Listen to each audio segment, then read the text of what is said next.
And welcome back to another episode of the Ball Watchers podcast. I'm your host, Evan Bloost, alongside my co host, Joseph Muto. Joseph, how are you doing today? Doing good, doing good. Oh man, technical difficulties galore, but we survive. We're making it through here. We've got a good episode today, though. There's some great football this weekend, Joseph. So we're gonna get right into it here. The week 11 recap, Joseph. Starting off with the Rams, the biggest game of the week. They get a big win over the Seahawks. Jason Myers misses a 61-yard field goal at the buzzer, and Sam Darnold threw four interceptions. True testament to what the Rams bring to the table. They bring everything to the table. I thought offensively they were in perfect harmony, especially in the red zone. Like Kyron Williams is an absolute beast. He got another touchdown this game. He's Mr. Consistency to me. And then getting Devontae Adams on that slant route for that easy touchdown pitch and catch for Matthew Stafford. I mean, this offense is just ticking in such a great way. And Puka Nakua is making some crazy catches. Like that one catch he got out on the sidelines, twinkle toesing and getting those ballerina feet down and packed. It's a really great sight to see. And then on the other side of the ball, they have an incredible defensive line. And I thought their corners came to play. Like Kobe Durant and like Akella Witherspoon, like those two guys are just incredible corners for you. And especially Kobe Durant, he made a ton of plays in this game. So I just love what the Rams bring to the table. It is sound, fundamental football. They have one of the best offenses in the league, but it's nothing flashy. Like they just get it to their two dominant wide receivers and they run the football when they need to and they can run it effectively. So I just love this Rams team. I don't I mean, I'll get to the Seahawks in a bit, but I don't have a lot of like bad takeaways like, oh, the Seahawks completely blew it. It's just the Rams are a perfect football team and I see very rare holes on this team if they have any at all. So yeah, I just love the Rams, and I think they're one of the favorites to win the Super Bowl this year because they are one of the most complete teams in football. Few big takeaways for me this week. I was really impressed with the Rams defensively, especially in this game, because the numbers really backed up how good they were, but I really felt that their secondary could be exploited if you got pass protection, if you had the right scheme. And we just saw that not come true at all in this game. I really thought that the secondary for the Rams played really well. I mean, Sam Darnold didn't really wasn't really under a ton of pressure or consistent pressure, but they still were able to hold him to. I mean, they got four interceptions off him, and it wasn't like necessarily panicked throws. I thought at least a couple of them. So that was really what I thought. I think this Rams defense is absolutely legit. I think that, yeah, like you said, there is very few holes on this roster. They look just so solid. And I mean, they went up against one of the best teams in the league, another great team in this league, in the Seahawks, and they beat them.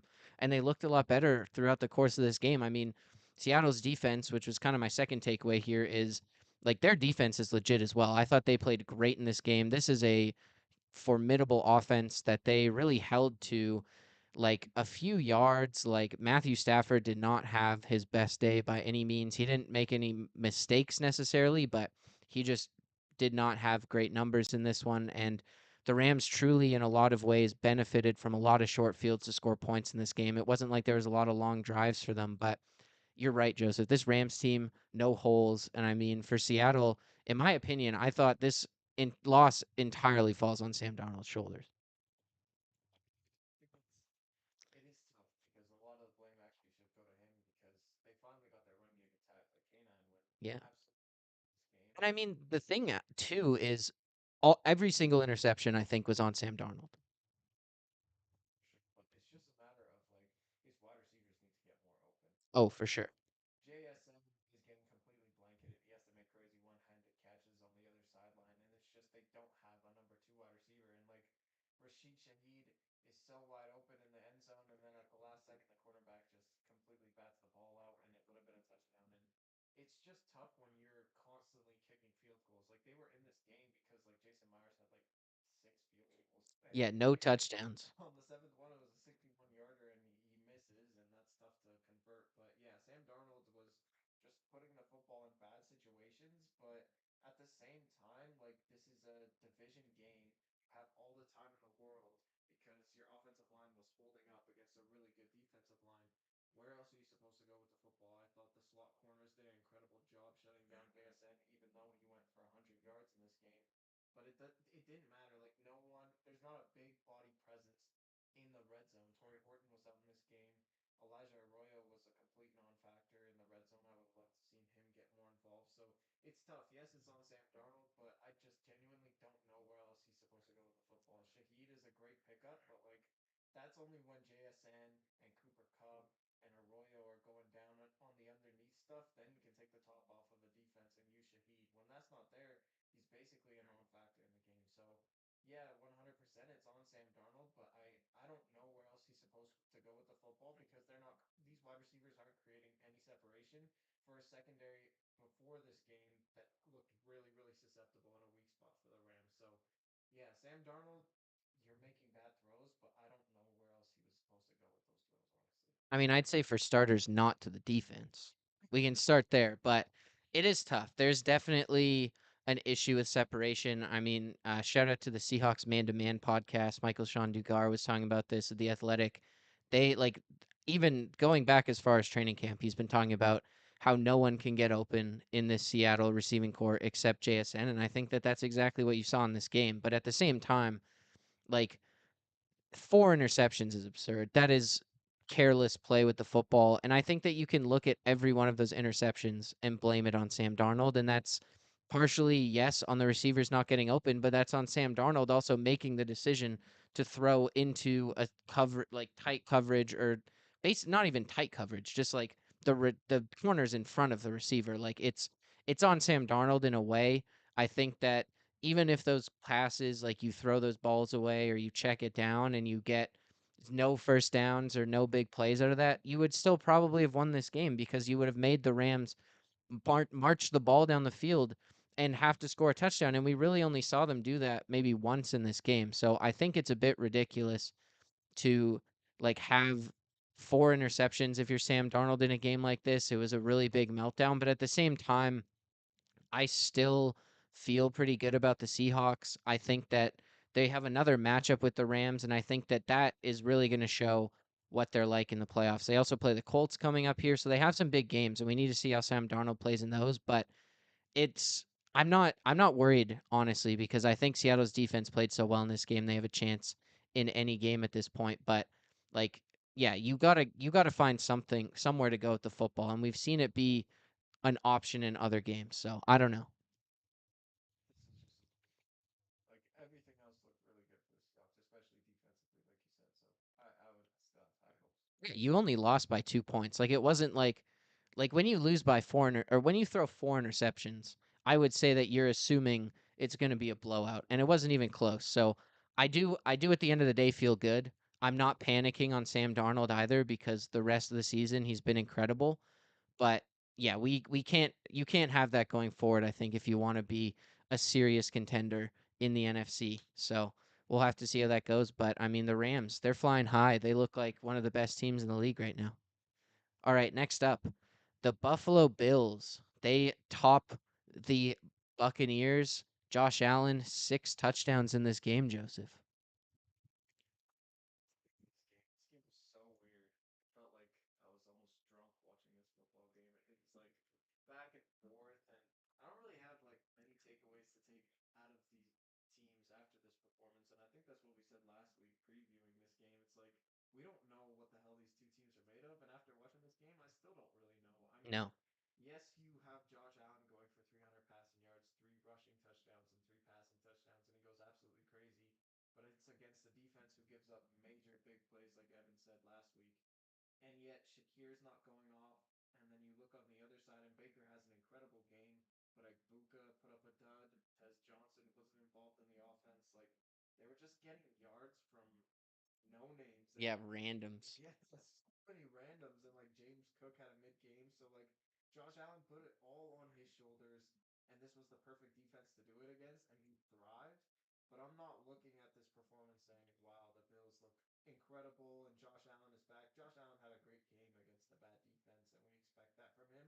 And same with Baker Mayfield. And so, yeah, I really don't have much analysis from this game. It's just like this was such a weird football game, and I really don't think that these two teams can contend in their conferences. I mean, you take a team like the Rams who beat up, who had a great game against a great team in the Seahawks. That's a game that Broncos beating up on the Chiefs that we'll get to in a bit, like that's a great game that you can take a lot out of. This game is just like it's so mid. It's the battle of the mids. I don't really like either of these teams going forward. And sure, they might win a playoff game or two, but to have them as true juggernauts, I think their records are a little bit susceptible and are going to fool a lot of people on how legit these two teams are. I totally agree. I think that's my main thought too, is I just had no idea what to think watching this game. I mean, you see the big numbers, the big score, but yeah, you don't feel great about either team. Two, like one thing for me is the Bills cannot run the ball. They haven't been able to run the ball the last few weeks here, and I think that's a huge concern because part of the reason they were able to string together, I think they were 5-0 at one point, was the fact that James Cook and that running game was going crazy. They had a ton of yards on the ground. It made the for a balanced attack, and when teams have to respect the run game, you are putting way less guys in coverage, and it allows for Josh Allen to get those guys open underneath and get those run after catch yards. But they just don't have that as much right now. And I mean, you put up 44 points in this game, but at the same time, like the ground game not working even against this, and the Buccaneers are a great run defense, to be fair. But I need, like, I'm a bit concerned about that Bills offense going forward just because of that. And this defense continues to look terrible as well. So, yeah, I really don't think any differently of this team. I think really the biggest standout point from this game is just the fact that the Bills are 7-3. They've put themselves in a spot where they're in a good spot to make the playoffs right now, and the Bucks are one game out of not even leading their division right now. So I think that is honestly the biggest part of this game is regardless of what we think of these teams, this Bucks team might not even make the playoffs at this point. Because that division is absolutely terrible. Atlanta's just given them the wide open space, and it's not like the Panthers are a great football team. We talked about them a couple weeks ago when they beat the Packers, but it's all Rico Dowdle. But I mean, you have Baker Mayfield, you have one of the best quarterbacks in the league, and you still can't do it. And yes, they are depleted with injuries, but it comes to a point where you have to make at least one stop against Josh Allen. This is a susceptible Buffalo Bills offense, and if you're Todd Bowles, a defensive guy, you have to send the house, help your secondary out where they're not guarding the wide receivers as much. So it's tough. And they didn't even have Keon Coleman in this game because he was being a bitch and he got suspended by the team. So There's a lot of that this week. yeah, please don't get me started on Jamar Chase, man. We're not gonna talk about it though. And Lamb and Pickens both got benched for the first drive, too. Diva week.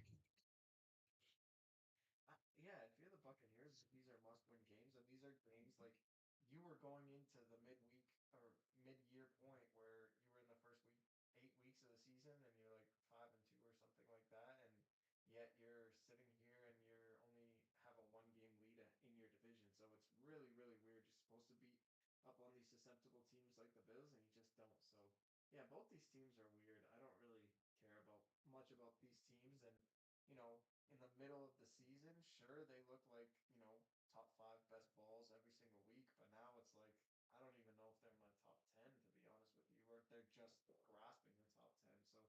So it's a weird year for both these teams, but I don't expect much. Yeah, and I mean the Bucks too are so injured right now that it's hard to be like super critical of them. Offensively, they're missing key guys in Mike Evans. Defensively, they're missing some key guys as well. So it's hard to really take a lot out of this season for the Bucks. I think Baker Mayfield playing as good as he is still is encouraging. I think that I mean if you can get healthy going into next season, you're a team who's going to be like like I think they'll be in the contender tier again going into next season. But yeah, this season feels like it's on the brink here. I mean, the Panthers could still win this division. I think they play twice still. So there's some important games in the NFC South. Last thing, do you think that Sean Tucker's 100-yard, 2-touchdown game is like the most insignificant running back game ever just because Bucky Irving's going to come back next week and he's not going to get any touches? Yeah. It's a little bit too chubby to play running back at this point. He looks nice though, man. I can't lie. He's fast. He's like Nikola Jokic. I don't know why that guy's an athlete, but he's one of the best in the world. I think honestly, if he changed his number and wasn't 44, he'd look a lot skinnier. I can almost guarantee that. If he was like number 12 or something, he'd look like 20 pounds lighter. There's a fullback number, Tucker. What the hell are you doing, man? All right, next game here. We're going to go to Denver, or no, this game was in Kansas City, where Denver actually played a complete game, Joseph, and got the victory here. Next thing, We both have to bite our tongue. Thursday night football performance against the Raiders. The Broncos came out against a much better defense and completely shredded them. And then I thought Bo Nix was just airing the football out wherever he wanted to. And he didn't get a lot of help from the run game, but at the same time, Bo Nix just put the team on his shoulders and just, he was getting that completion percentage way up, 3 touchdowns in this game, and he looked absolutely incredible. And defensively, they completely shut down Patrick Mahomes in this attack. They got a little bit of momentum going into that fourth quarter with that touchdown pass to Kelsey, and they were starting to build a comeback. But I mean, the Broncos shut that door down quickly, and yeah, I just love what the Broncos did this game. They really played a complete game of football, and we've been asking for that for the last 10 weeks, and we really haven't gotten it. But they're what, like 9-2 right now, and they Yeah, want two. best record in the league. Yeah, this is incredible for the Denver Broncos and what they're producing, and they just continue to find ways to win. And we can sit here and say that, oh, they're not winning properly, but wins are wins at the end of the day. I'm a firm believer of that, as you guys know. So I just love what the Broncos are doing, and I'll see it with stiffer competition, but the Chiefs are a really good football team who can get a lot of points offensively, especially through the air, and have an incredible defense with Steve Spagnuolo. So, this is a really good win, and a lot of people are biting their tongues about the Broncos because everyone thought they were frauds, including us. But now they're coming in and beating a really good team in the Chiefs. And, they get another division win against the Chiefs. They're going to have to play them one more time. They lost to the Chargers, sure, and that's going to be another great matchup when they play them again. But outside of that, the Broncos have a firm grip on the AFC West. I don't see them losing to anyone anytime soon because every time we think they're going to lose, they find a way to win. So if this team continues to win, gets a really good spot in the playoffs, gets home field advantage potentially at first round bye for the AFC, this is going to be an incredible football team and making a deep playoff push almost into February potentially. Yet another reason to abolish Thursday night football, Joseph. I mean, it just completely tainted our view. And yeah, I think this is such a huge game for the Broncos. I mean, the fact that Bo Nix did have to put this team on his shoulders and he got them to the finish line, like, that's super impressive, especially against this Chiefs defense. You have to feel good about that because it wasn't like, oh, this run game's going crazy. Bo Nix has wide open receivers down the field. It's like, no, the run, they're not doing anything in the run game, and Bo Nix is having to make tight window throws. The Chiefs are able to put more guys back in coverage. The Chiefs, regardless, are just making Bo Nix win this game, and he did. And that's really impressive.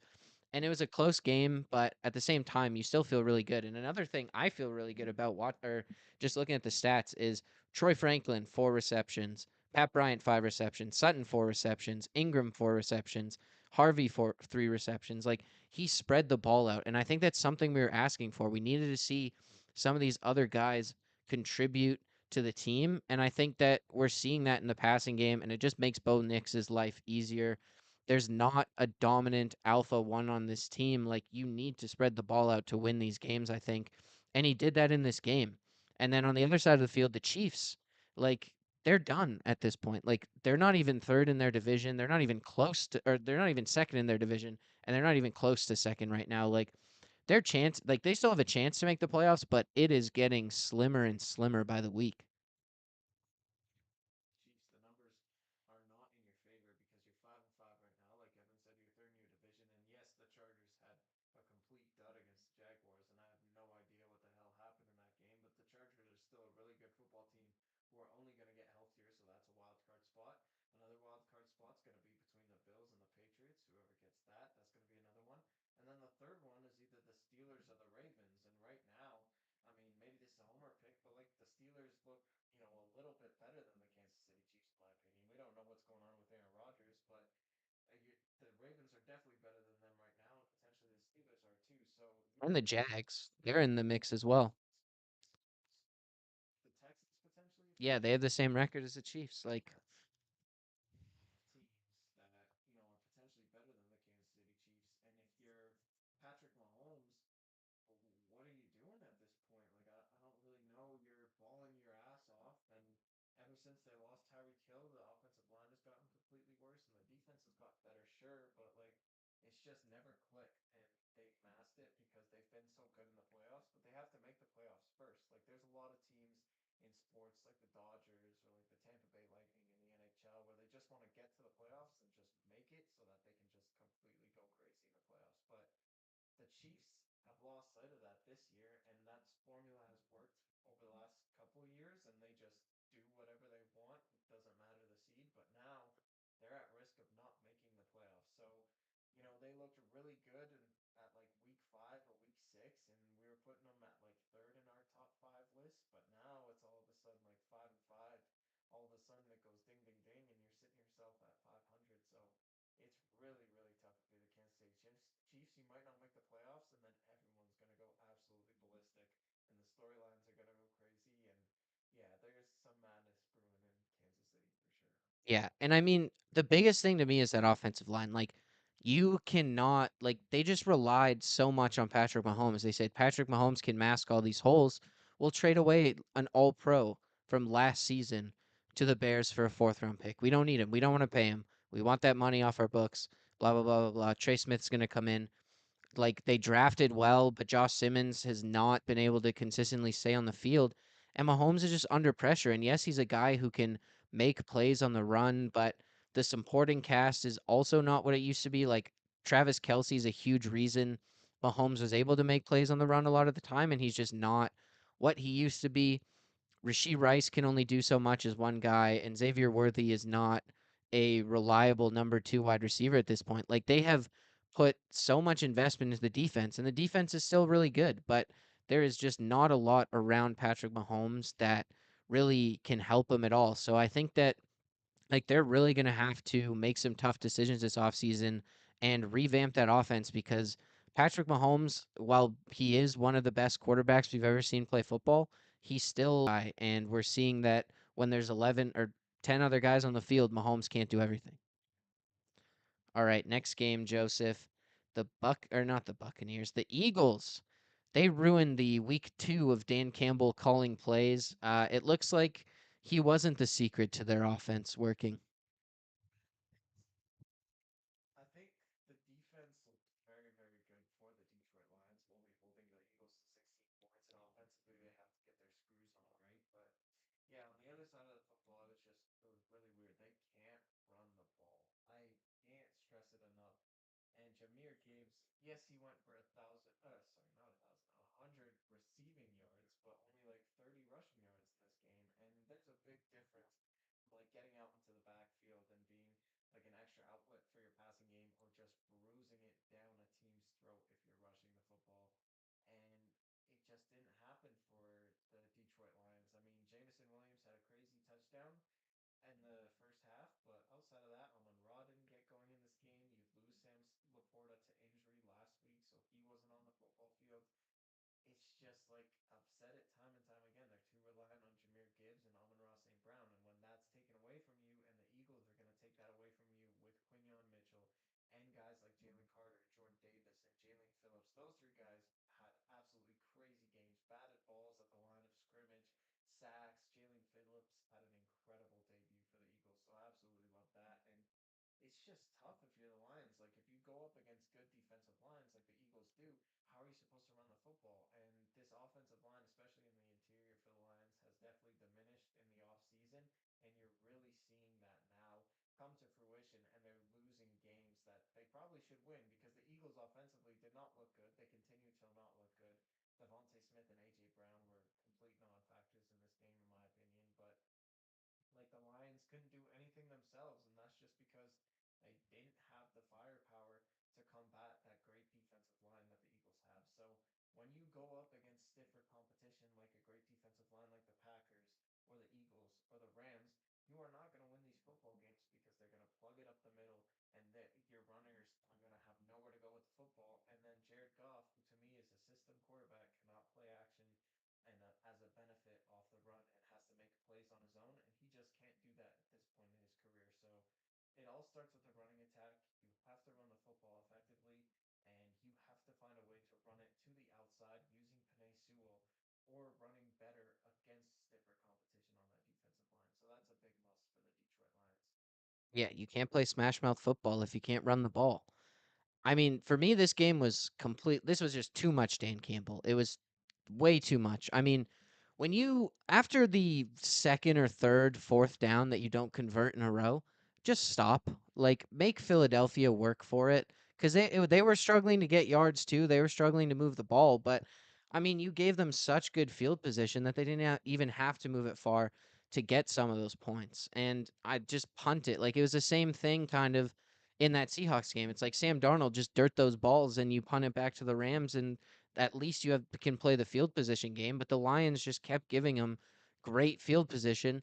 They move the ball 20 yards, 10 yards, they kick a field goal. Like, it was just too much Dan Campbell. And I get that that's his philosophy, and I do have respect for the fact that he sticks with his guns no matter the situation, but like, have some awareness, I'd say. Like, know how the game's going, and like, yeah, you can't run the ball, and you're not going to be able to convert fourth downs consistently if you can't run the football. So I'm concerned about the Lions. I just like, it doesn't feel right to me in this game, especially offensively. It was good to see their defense play great in this game. And I mean, to their credit as well, that PI call at the end of the game was an absolute like phantom call.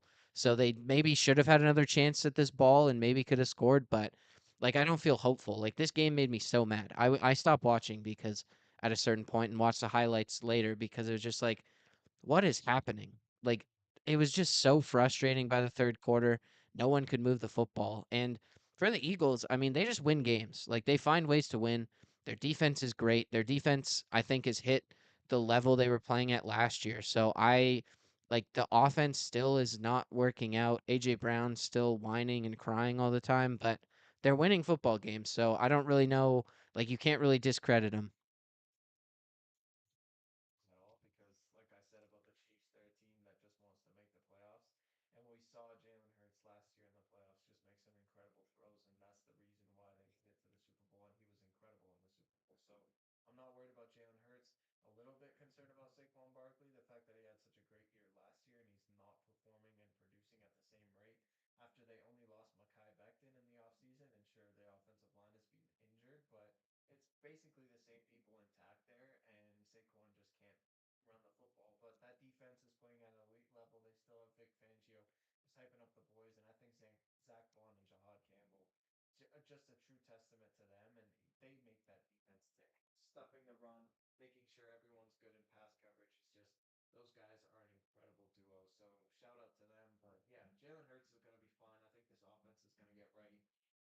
I mean, the Lions are an incredible football team, and you find a way to beat them and beat them in, pretty easy fashion. This game wasn't really close, and I didn't really think the Lions had a chance throughout this entire game. So, yeah, just a great win by the Eagles, and they continue to win, and I'm not concerned about this team at all. I'll just look forward to seeing them in January, and I think they're going to be a beast, and I don't think a lot of people are going to stop them. Yeah, it's crazy to see the numbers. I mean, Saquon last year, they showed on the broadcast on Sunday night, was 125 rushing yards he averaged per game last year, and this year he's only averaging 65. Like, that is an absurd difference in rushing yards. And I think that it's, yeah, exactly. It is such a testament to why the Eagles offense just doesn't work this year is they can't run the football, and teams don't have to load the boxes. They don't have to respect Saquon. You're not, I mean, you probably lost like 10 or 11 big plays that you had last season because Saquon isn't busting a 60-yard run every single game. Like, it's a tough sledding right now for the Eagles. Teams are sitting back on their heels. Jalen Hurts isn't even really running the football that much. Like, I don't know. Maybe they're just, like you said, just waiting for the playoffs, playing safe, playing careful. But it's a little tough to watch at times. And the passing game just is not working, and neither is the run game. But I mean, it's enough. It's enough to win games. So good for the Eagles, I guess.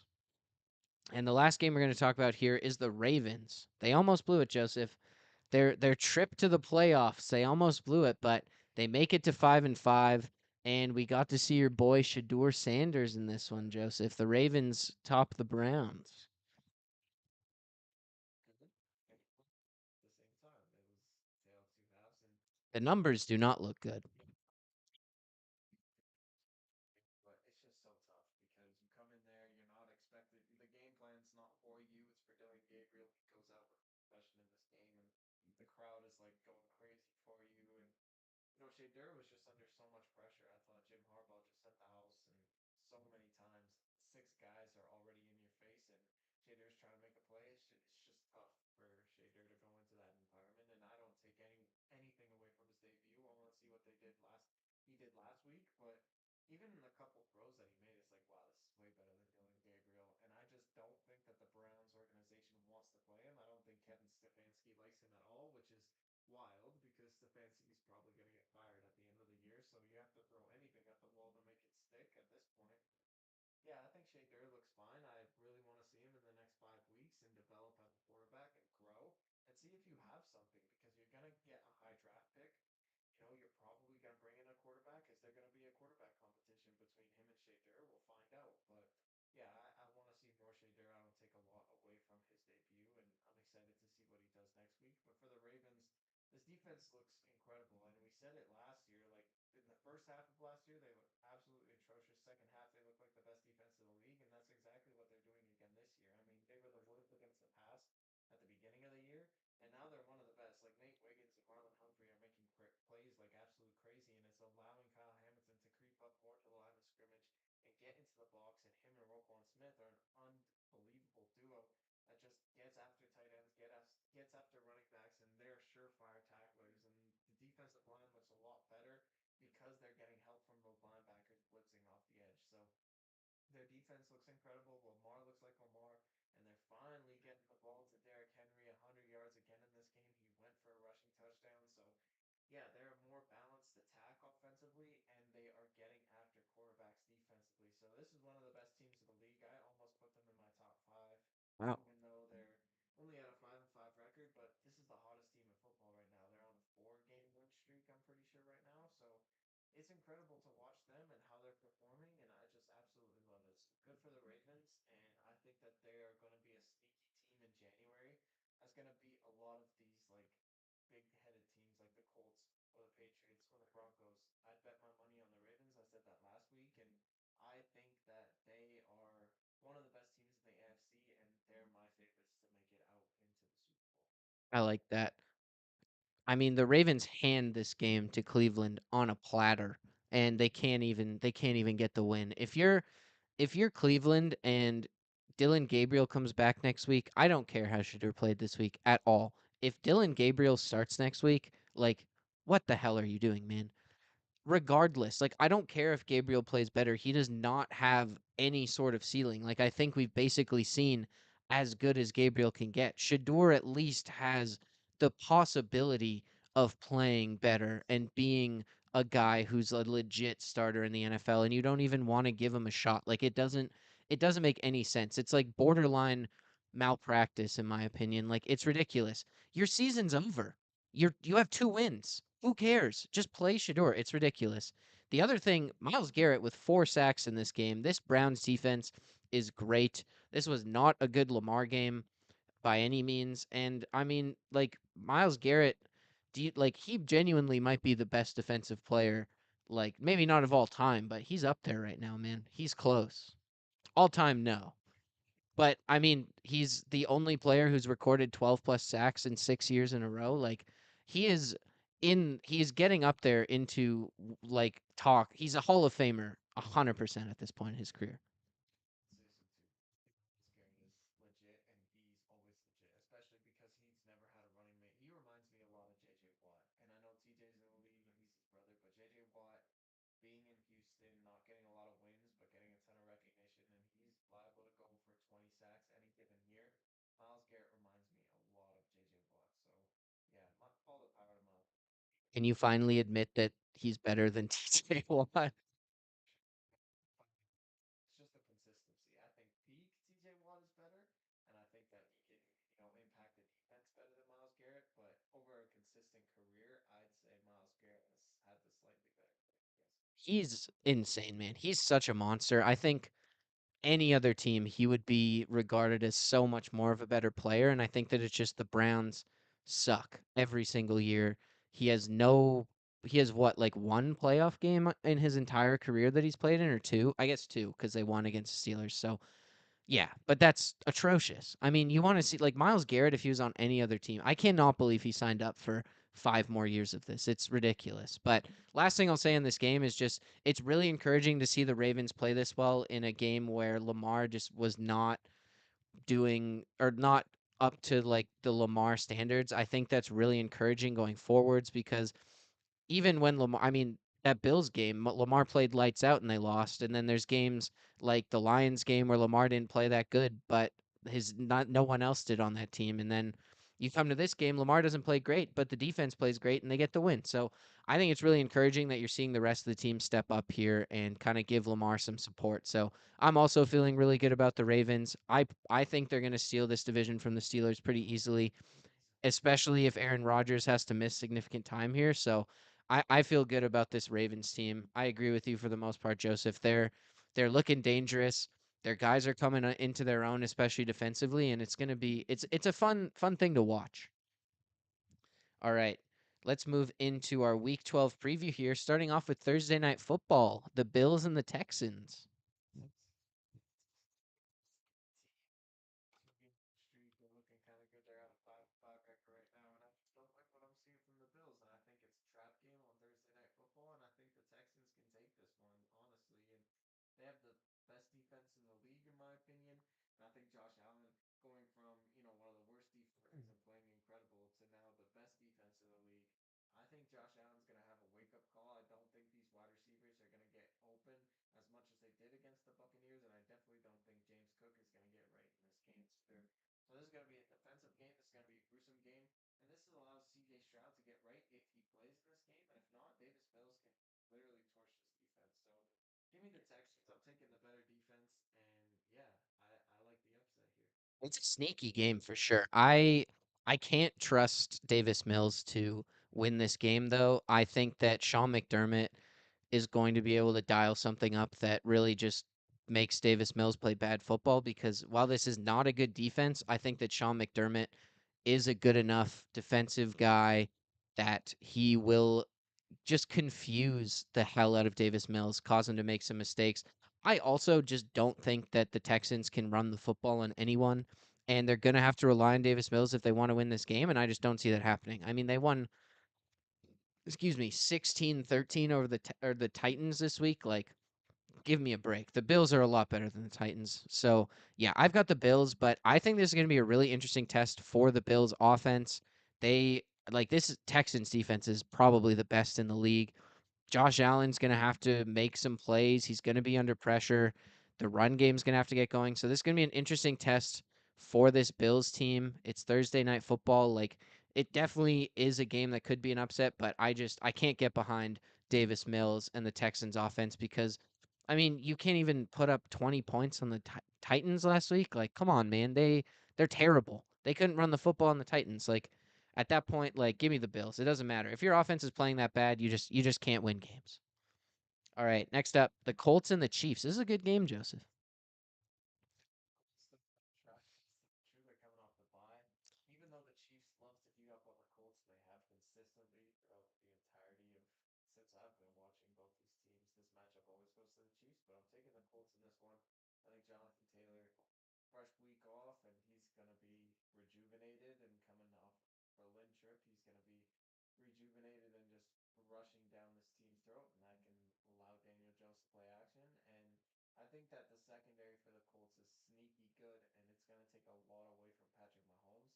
And I think this defensive line is going to find a way to exploit that offensive line by the Chiefs and put Patrick Mahomes under a ton of duress. So I think the Chiefs are going to try and keep up with the Indianapolis Colts and how many points that they can get. And so because of that, I don't think they're going to run the football effectively. And I just think that it's going to be, an air race between Mahomes and Daniel Jones. And I just think that Daniel Jones doesn't want any part of that. They're going to run the football. They're going to take time possession away. And Mahomes is going to be under duress all game. And they will just be passing the whole time. And it'll be Mahomes and shotgun. And he'll be on his ass half the time. So give me the Colts pretty easily. I've got the Colts too. The bye is huge in this one. They're rested. And I mean, that defense is nasty. I just don't know where Mahomes is going to go with the football. You have Sauce Gardner, I think. Oh man, what is his name? Their other Tarvarius Ward, thank you. I was saying DJ Reed. Wrong 49er ex 49ers quarterback. Sorry about that. But I mean, I just like one of them is going to be blanketing Rasheed Rice this entire time and then like I don't know where Mahomes is going with the football to be honest. And I think that even if the Chiefs stop Jonathan Taylor, they're going to have to devote so much like effort and men to do that that there's going to be guys open in the passing game. Daniel Jones is going to carve it up. So, yeah, I've got the Colts in this one. I really think that this would be a very nice win for the Colts and effectively end the Chiefs season, which I also think is satisfying. So give me the Colts. Next up here, Giants Lions. This is a rough week of games. I can't lie. It was a struggle to pick interesting games to talk about here. Famous Jameis, man. They almost got the upset. Because like Dick Campbell is such a good proponent of beating up on the terrible teams and going for 50 points, and then playing good teams, he's absolute trash. And the Lions are nowhere to be found. I don't know what to think of the Lions. They go up against really good competition and shit the bed, and then they go up against terrible competition and prove why they're terrible. But this is terrible competition. This Giants team is in shambles. The defense doesn't even look good.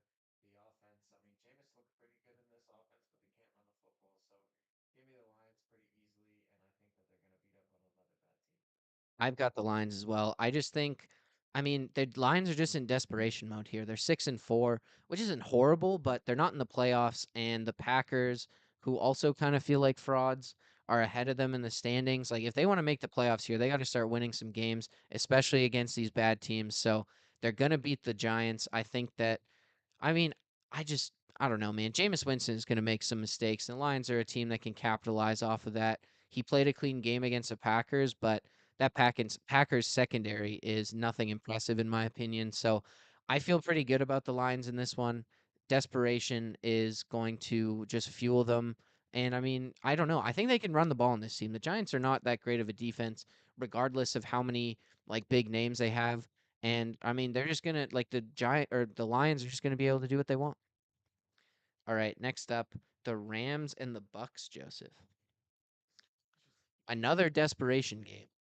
I'm they're the best team in football, or one of the best teams in football. They're pretty damn close. But Matthew Stafford is playing out of his mind, and I think that it's going to be a fresh set of eyes for Matthew Stafford going from the Seahawks last week to the Buccaneers defense this week. And Baker's going to try and keep up, and he probably will keep up to a certain extent. But I think that the Rams can run the football better, and they'll take time of possession away from Baker, as well as have much better pass catchers that can get themselves more wide open than Baker's wide receivers can. So the Rams are complete. They have the great defense. They don't really need to, harness in on like Buka potentially. I mean, he's a guy you have to zero in on, but he's not like a Mike Evans who's an elite wide receiver just yet. So give me the give me the Rams pretty easily, and yeah, they should comfortably win this game. I want to pick the Bucks so bad. I want the Rams to lose this game, but they're probably not going to. It's a primetime game. And yeah, Stafford just playing great football right now. He's not making mistakes. I don't think that there's anything that the Bucks are really going to be able to defensively capitalize on here, and they're going to need that to win because this Rams defense is great at stopping the run. They have been for the most part this season, and I think that that's going to be a big story in this game. The Bucks are not going to be able to run the football very much, and it's all going to be on Baker, and they just don't have the manpower in the wide receiving core right now to really have a passing fueled offense, pass first offense. And I think that that's going to show up in this game. Like you're going to see some big plays. I think Baker Mayfield will probably do what Baker Mayfield does and make some huge plays, put his body on the line. But you could see some mistakes in this game, I think. And the Rams are just, they're a more complete team than the Bills. They're going to be able to get some stops defensively, and they're going to be able to put up points on offense. So yeah, I don't really see how the Bucks can win this game. They kind of need to, honestly. Like this is a huge game for them. They're kind of going like reverse Ravens right now, where they kind of had a bit of an easier schedule to start, and now they're getting into those tough games. But I mean, yeah, they need this game, but I don't see how they get it. All right, next game, the Steelers and the Bears, Joseph. Aaron Rodgers most likely out in this one, I think, with a wrist fracture. Now, man, Tomlin, he loves him some Mason Rudolph. This damn Bears team. I fucking can't stand this team. They're 7-3, and to me, they're just winning lucky. Like their MVP right now is Eddie Pinheiro. It's ridiculous, bro. It wasn't even no, it wasn't even Eddie Pinheiro in this game. It was Matthew Wright. Like they're cycling through kickers, man. Pope is from Chicago, and I think he's blessed them really well, winning in such stupid ways. But you gotta respect the 7-3 record, and I think that this is a great Bears defensive team, and I think they're gonna shut down the Steelers' offense and how brutal it has looked. And I think that Caleb Williams is going to find a way to try and cook the Steelers defense. And I just don't like the Bears because they're always kicking field goals. They're in the red zone and they just don't know what the hell to do. So I'm taking the Bears pretty easily in this game. I don't see how the Steelers are quick competition for them. I think Caleb will find a way, and yeah, they'll move to 8-3, which is brutal because this is a team that I still don't respect, but that's Yeah. just me. He blessed all of the Gatorade containers in the in the stadium before he went to the Vatican, I think. But yeah, I mean, yeah, the Steelers just don't look good. I don't think Mason Rudolph's really a guy who you can be confident will get it done. The Steelers will have to get that run game going if they even want to have a shot in this game. But yeah, I've got the Bears in this one. I think that Caleb Williams is playing a lot better, honestly. I think he's improved throughout the season here. He's still not playing amazing football, but he's a guy who's at the very least smart with the football. And I think that that works very well in the favor of Ben Johnson's offense. And on the other thing is, I mean, this Steelers defense is not great against the run. I think that, like, if anything, Ben Johnson's just going to pound the rock, dominate time of possession, and we're going to see a vintage Steelers performance where their offense just can't do anything. So give me the Bears as well. Yeah, this isn't the most exciting game. I just wanted to hear Joseph talk about his team a little bit this week. All right, last game here. We've got the Panthers and the 49ers. Monday Night Football. But man, people need to take notes about the 49ers. They're 7-4, and they look damn good. Robert Sala is finding a way to make these boys play so good defensively, even though they are completely depleted. They don't have Fred Warner, they don't have Nick Bosa. They're two stars, and yet they are playing out of their mind. And yes, they just beat Arizona, which is an easy win. Cupcake schedule, man. Yeah, but everyone says, oh, they're completely injured. But Brock Purdy's back.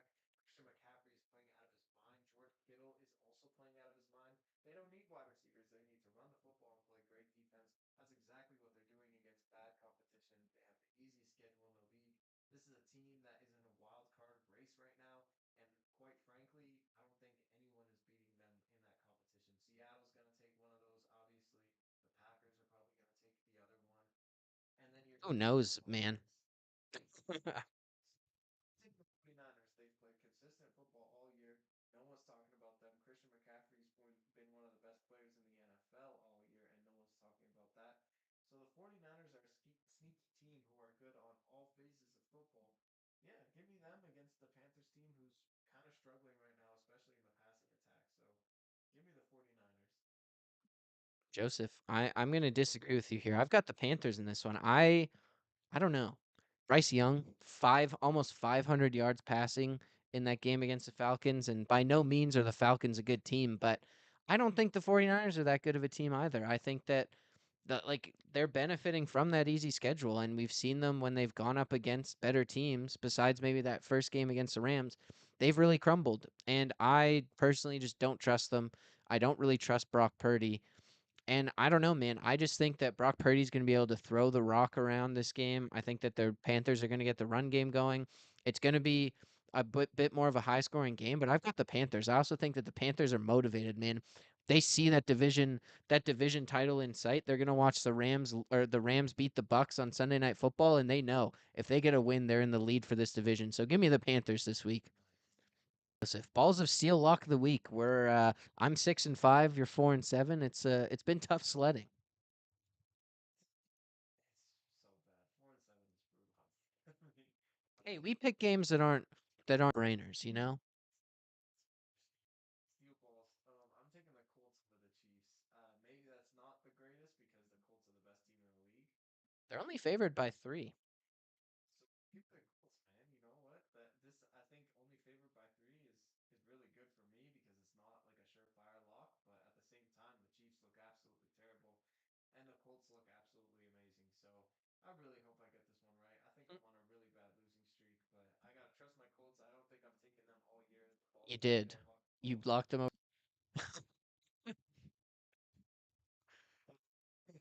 But yeah, give me the Colts in this one. I think that they're gonna be just fine. About the Panthers, man. I'm back on this train. I'm back in this train. They're just gonna be motivated. They're gonna be playing hard. I love what I saw from Bryce Young last week against the Falcons.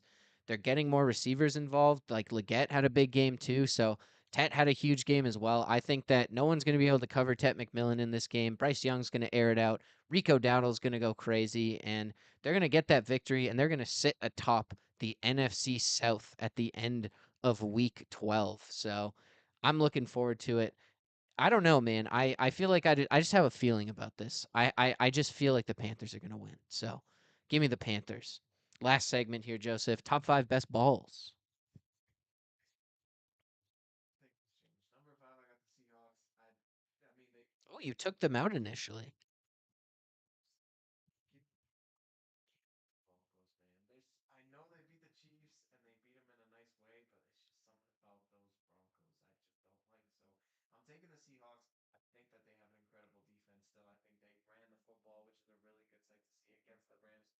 They just played a better team in the Rams, who are higher on this list. So I'm not going to take the Seahawks out. I still think that they're an elite football team. Number four of the Eagles. Don't look at them now and say that they're a bad team. Just wait for the playoffs. They're the best team and one of the best teams in football, and probably the best team in the NFC at this point. And I just love that their defensive line dictates how teams have to adjust and how they are not ready to win those football games because the defensive line is wreaking havoc. I don't really care about their offense. This is a defensive team, and I believe that the offense is going to get right when they're asked to in moments.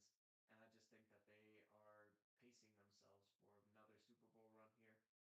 Number three, I got the Rams. This is a complete football team. Defensively, I think they've been a lot better over the last couple weeks, especially against a high-powered offense like the Seahawks have with Sam Darnold, and they just completely shut him down. And offensively, Puka Nakua looks healthier. Devontae Adams looks like a big part of this offense, and Kyron Williams is running the ball effectively. So Matthew Stafford has all his weapons intact, and with Sean McVay, anything is possible with this team. Number two, I still have the Patriots. Yes, they only beat up on the Jets, but they beat up on them, and they're beating up on a lot of teams. They're at a 9-2 record right now. Drake May's the best quarterback in football still, and Travion Henderson is going completely ballistic. So when you have a rushing attack, you have a great passing attack. Diggs is drinking from the fountain of youth right now. You have a great defense. The sky's the limit for the Patriots, and they should win the AFC East. And then number one is the Colts. They're coming off a bye, but they're still the best team in the league. They still have an incredible defense, an incredible offense. High power Jonathan Taylor should be the MVP of the league because he's the best player on the best team. But yeah, that's my top five best balls. I like it. I've got the Broncos at five. I did kick the Seahawks out. I don't think they're that much. I don't think we think of them. I don't think of them that much worse than I did before week four, but or week 11. Oh my god! But Sam Darnold, man, you can't throw four interceptions, and I think that being something that looms over the Seahawks' head pushes them down ever so slightly. In addition, the Broncos finally having a complete game, I just think pushes them over the top. You can't lie when looking at their record. I mean, their two losses are by like a combined not even 14 points. I think only like 10 points. So they're just the numbers don't lie. They have been a great team this season. The defense looks like one of the best in the NFL right now. So I just love what I've seen from the Broncos. And at the end of the day, like their schedule is tough. They've beat some very good teams this season. The Eagles, the Chiefs. Like they just have what I think you need to have, and they're 9-2. Like I don't think you can't not take them seriously at this point. Number four for me is the Patriots.